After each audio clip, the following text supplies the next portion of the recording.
प्रणाम बा सबका के। अब एगो घटना सामने आ रहल बा कि बहुत ही होनहार गायक गोलू राजा के एगो कार्यक्रम के दौरान गोली लाग गई। हम काले से उनका के 2-3 बारी फोन ट्राई कैनी बट फोन लागत नहीं के स्विच ऑफ बतावता। तो हमरा पता चलल कि वो बनारस में एडमिट बाड़े। तो हम अपना बड़का भैया के जौन अभी बनारस में बाड़े उनका भी भेजनी और कहनी कि जाके देख ला कोनो दिक्कत ना होके बनारस में बाड़न लोग। तो बड़का भैया गइल भी रहन, उ अभी उनका हालत में सुधार बा, उ ठीक बाड़न। एकरा आगे के बात ई बा, हम जौन कहे खातिर वह सबके सामने आइल बानी कि एगो गायक जौन केहू के द्वार पर जाला चाहे कोनो मंच पर जाला,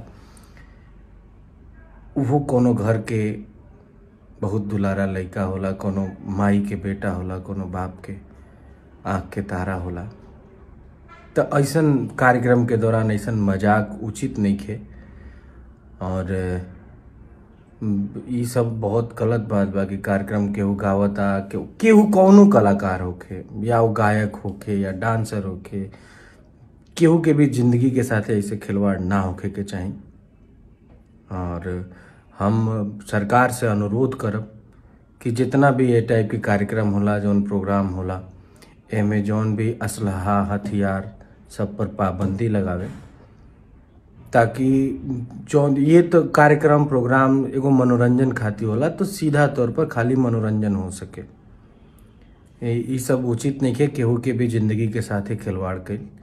अभी तो जांच के विषय बा कि वो गोली संजोग बस लाग गई या फिर जानबूझ के मारल गई। लेकिन अगर ये जड़ के ही ख़त्म कर देवल जाओ कि कार्यक्रम में प्रोग्राम में असलहा हथियार अलाउ ही ना कल जाओ, तो इन सब चीज़ों से निजात मिल सकेला।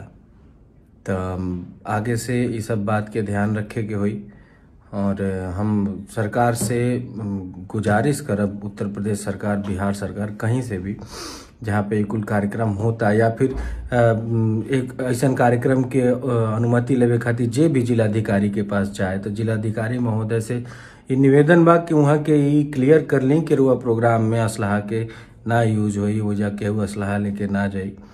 तो ये बहुत उचित रही, काहे से कि मनोरंजन खातिर प्रोग्राम होला और सिर्फ और सिर्फ फिर मनोरंजन हुई।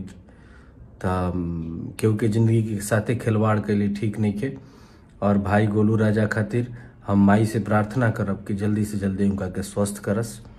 और हमनी सब भोजपुरिया लोग के एकरा से सीख लेवे के चाहिए कि आगे से ऐसे कुल प्रोग्राम में हथियार असलहा के प्रयोग ना कल जाओ। जय हिंद, जय भोजपुरी।